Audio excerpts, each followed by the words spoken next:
Mga kabayan, inanunsyo ni US President Donald Trump na malapit nang matapos ang gera sa pagitan ng Iran, Israel at Amerika.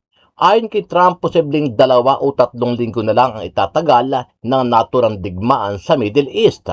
Sinabi ni Trump na nagawa na nila ang layunin nito na maparalyze ang Iran sa loob ng mahigit 1 buwan na bakbakan. Pero itinanggi naman ito ng Iran. When we feel that they are, for a long period of time, put into the Stone Ages and they won't be able to come up with a nuclear weapon, then we'll leave. Whether we have a deal or not, it's irrelevant. Samantala, eto, good news mga kabayan. Handa umano ang Iran na tulungan ang ating bansa na padaanin sa Strait of Hormuz para malayang makakuha ng mga produktong petrolyo. Isa sa dahilan kung bakit patuloy na lumulubo ang produktong petrolyo ay matapos ayaw padaanin ng Iran sa naturang lagusan ang mga barko na may lamang langis. Ayon sa Malacanang, hiniling ni Lazaro na ligtas na paraanin ng Iran ang mga Philippine flag vessels para sa kaligtasan ng ating mga marino at para masiguro ang ating supply. Ano ang masasabi mo dito kabayan? Sama-sama nating panoorin ang buong video at pakicomment nyo po ang inyong mga reaksyon at sariling opinyon. I think with 2 or 3 weeks, Not 3 weeks. If it is we'll leave because there's no reason for us to do. 2 hanggang 3 linggo na lang ang itatagal ng tropa ng Amerika sa Iran, ayon sa pinakahuling anunsyo ni US President Donald Trump. Naniniwala si Trump na nagawa na ng Amerika ang layunin nito sa Iran sa halos 5 linggong bakbakan. When we feel that they are, for a long period of time, put into the Stone Ages and they won't be able to come up with a nuclear weapon, then we'll leave. Whether we have a deal or not, it's irrelevant. Aniya, nasira na nila ang mga pasilidad ng Iran sa paggawa ng armas nuklear at kung gugustuhin itong ituloy ang kanilang nuclear program, aabutin pa ito ng 10 hanggang 15 taon. Gayunman, tatapusin lang aniya nila ang ilan pang bagay bago sila umalis. Itinanggi naman ni Trump na bahagi ng kanyang plano ang regime change. Regime change was not one of the things I had as a goal. I had one goal. They will have no nuclear weapon. And that goal has been attained. They will not have nuclear weapons. But we're finishing the job. And I think within maybe 2 weeks, maybe a couple of days longer to do the job. Sa kabila nito, bukas pa rin si Trump kung sakaling nais ng Iran ng kasunduan. Naniniwala pa rin ang US leader na ang mga kinatawan ng bagong rehime ng Iran sa ngayon ay mas maayos ng kausap kaysa sa mga naunang leader nito. Now, it's possible that we'll make a deal before that because we'll hit bridges. But if they come to the table, that'll be good. Tala, nagbabala naman ang nag-resign na dating counter-terrorism chief ng US na si Joe Kent sa planong pag-withdraw ng US sa gulo sa Middle East. Aniya, ang pahupain ang gyera ay tamang hakbang, subalit para umira lang kapayapaan at maging epektibo ang anumang kasunduan ay kailangang pigilan ang Israel sa agresyon nito. Magagawa lamang aniya ito kung puputulin ng US ang military aid at financial support sa Israel upang itigil na rin ito ang pag-atake sa Iran. Muling tinanggihan ng bansang Iran sa ikalawang pagkakataon ang inihaing peace plan ng Amerika dahil sa umunoy di kapani-paniwalang nilalaman ng mga kasunduan at tinawag din na one-sided.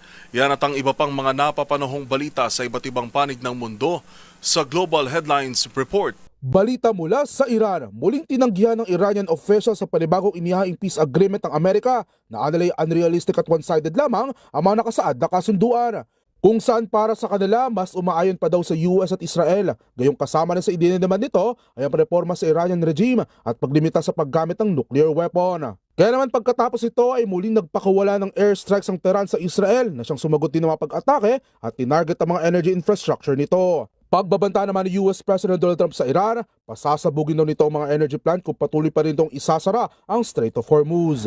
Samantala, balita naman mula sa Israel, ganap ng batas sa kanilang bansa ang parusang bitay para sa mga Palestinong nahatulan sa military courts dahil sa mga nakamamatay na pag-atake. Sa botong 62-48 na naigang pag-aproba sa batas na matagal nang nakabinben dahil sa issue ng racial discrimination. Ayon sa napagkasunduan ng mga mambabatas sa Israel, ituturing umanong acts of terrorism ang mga krimeng gagawin ng mga Palestino, lalo na mga nagaganap sa West Bank, isang occupied Palestinian territory. At sa iba pang balita, muling nagdaos ang nasa 8 milyong katao mula sa iba't ibang estado sa US ng No Kings protest laban sa Trump administration. Sa tala ng New York Police Department, mas marami pa ito kaysa sa naitala lamang na mahigit 100,000 demonstrador sa naganap na protesta noong Oktubre ng nakaraang taon. Kung saan isa sa pang ipinapanawagan ng pagbaba sa pwesto ni US President Donald Trump at Vice President J.D. Vance dalang mga effigy sa harap ng Washington Capitol. Kabilang din sa kanilang tinutuligsay ang muling pag-enforce ng Immigration Security Agency na ICE at ang mga aksyon ng administrasyon sa nagaganap na tensyon sa gitnang silangan.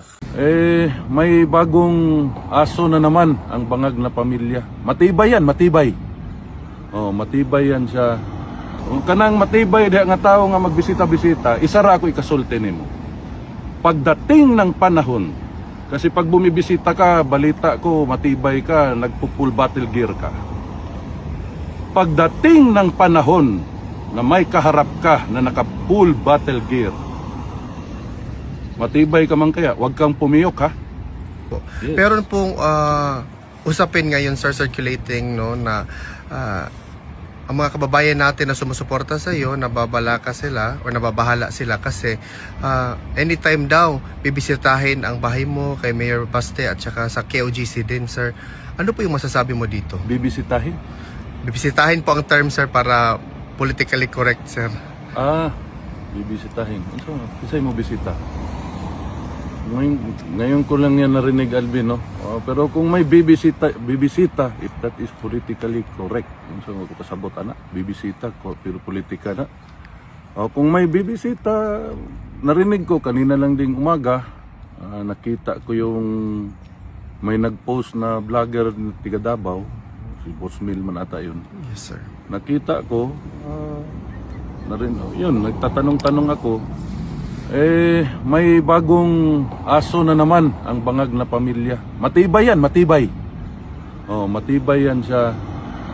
Nakilala ko rin yan noon, way back.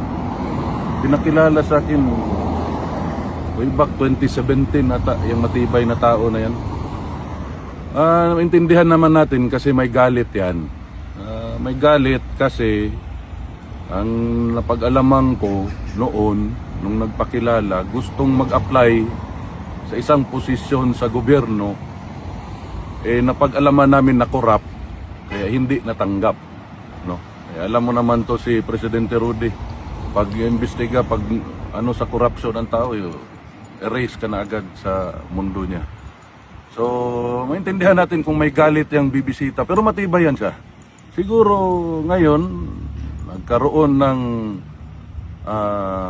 sa Binisaya pa higayon na magkapera, binigyan siguro ng palaka dyan sa Malacanang na smuggler ng maleta. So, pero alam mo, Alvin, paano ba to sabihin? Yang magbibisita ka sa isang bahay, ayun na, mag-search siguro sa bisita ko eh. Ganun siguro, sir. Murag anak siguro ilang pasabot. Siyempre, magkinahanglan man mga warrant, anak, gikan sa judge, gikan sa... Ang tanan mo partisipar diha. Basta inimbento gani ng inyong pagbisita sa among mga balay. Sugod sa judge nga nag-issue o sa mga abogado nga ni-appeal ng mga iro ni Matibay, ang mga ganang matibay na tao, pailad rin na namong kaso dismarbet pag-abot panahon. Rana bin. Kabalo ka, alam nyo, no? Isa lang hilingin ko, tama pala, James. Og imo ni makitaan karon sa imong Facebook. Palihog lang, i-secure daan ang akong mga ginamos ug akong kusahos nga kabaw nga gikan sa akong mga parintis Danau kay hinaguan na nila. Tagua daan kay basig ilaha pang hilabtan. Unya, to ni sumpayan pa. Kay mo bisita man ka sila sa akong balay. Maura dito kinahanglan ma-secure yung ginamos ug akong kusahos nga kabaw. Kay lisod kay nang kusahos sa kababuhaton des Danau. Alam mo Bin, itong bangag na administrasyon na ito, kung hindi na nga nila kaya, kita man nato, di na nila malimod ang ilahang corruption, nagsugod pa sa budget atong 2023, 22-23, antod tanang budget, ang ilang corruption sa flood control. Klaro man kita man mo mga tao. Kana di na gani malimod, kabalo ka ng elitista, na og di na niya kaya sagangon ang tanang labay sa iyaha, magpalaban dayon og iro. Ana na ang among tan-aw sa ilaha sa mga Bisaya. Dili tanang Bisaya, ako Bisaya man ko. Mao na akong tan-aw sa ilaha. Kanang di na gani nimo kaya, di na nimo malimod. Mao na nga magpalaban dayon kag iro. Mao na mga elitista. Labi na ning mga elitista nga pangit, di mo pagkugwapo, pero mas pangit yun sila. Dagway akong ginasulti ha.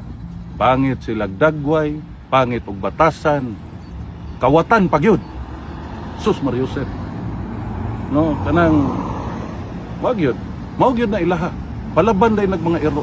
Ana mga dato. Ug di kaya tagay kwarta na diretso bisitahi. Ana man na. Kung kanang matibay diha nga tawo nga magbisita-bisita, isa ra ako ikasulti nimo. Pagdating ng panahon, kasi pag bumibisita ka, balita ko, matibay ka, nagpo-full battle gear ka. Pagdating ng panahon na may kaharap ka na naka-full battle gear, matibay ka man kaya, huwag kang pumiyok ha. Yun lang po.